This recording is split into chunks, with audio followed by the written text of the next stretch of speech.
Disney Winnie the Pooh, or to Al.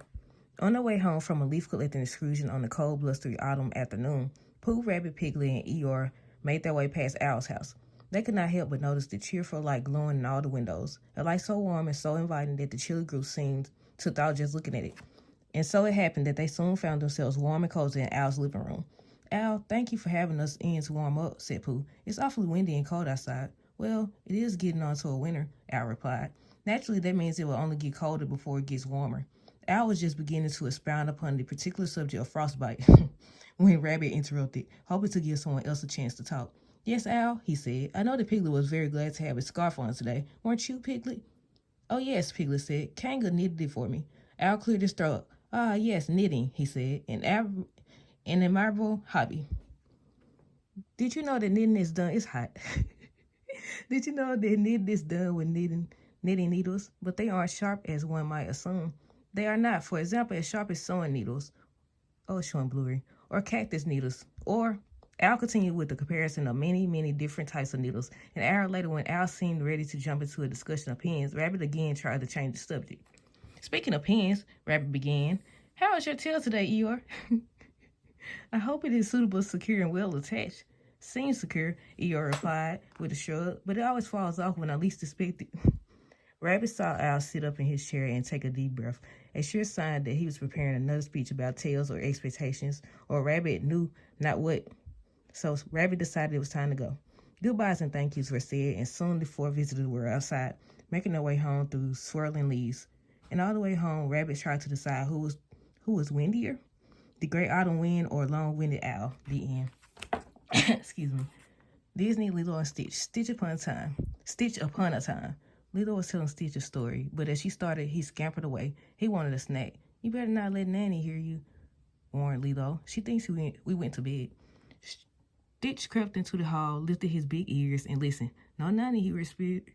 Then he dashed downstairs and into the kitchen. "Soda, pineapples, pickles, coleslaw," recited Stitch, peering into the fridge. Pineapple, pickle, coleslaw sandwich?" Lilo tiptoed up behind him. "You can't put all that in a sandwich," she whispered into his ear. "Yeah," shouted Stitch, jumping. Lilo had scared him. "What is going on in here?" demanded Nanny, storming into the kitchen. "Stitch wants a snack," Lilo explained. "It's not time for snacks," Nanny said. She shut the refrigerator and marched them both back up the stairs. "It's time for bed." "Story," said Stitch as he climbed onto the bed and held up the book. "Time for story."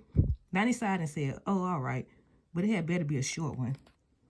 "Goody," cried Stitch as Nanny climbed into bed too. After Nanny settled in between Lilo and Stitch, Lilo opened the book and began to read. "Once upon a time, there's a sad little puppy named Stitch," cried Stitch. Lilo continued. "There was a sad little puppy named Stitch. He was sad because he was lost." Lilo passed the book to Nanny and said, "Your turn." Then Nanny began to read. "But one day he met a little girl named Lilo," whispered Lilo. Nanny smiled. "He met a little girl named Lilo." Then Nanny continued reading the story until she reached the very end, and they lived happily ever after. Nanny shut the book.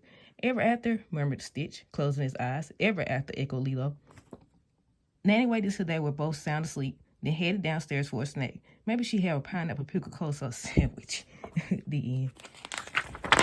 Let's see which one next. Disney, The Jungle Book. Where Mowgli belongs. I said begun. Where Mowgli belongs. Mowgli, the man cub, had lived in the jungle his whole life. Excuse me. Then one day everything changed. Shere Khan, the man-eating tiger, heard about Mowgli and came looking for him. The wolves agreed Bagheera should take the boy back to the man village, where he would be safe. Mowgli was angry. He didn't want to leave his home in the jungle, but he and Bagheera set off on a long journey. Along the way, Mowgli encountered a python who wanted to swallow him up.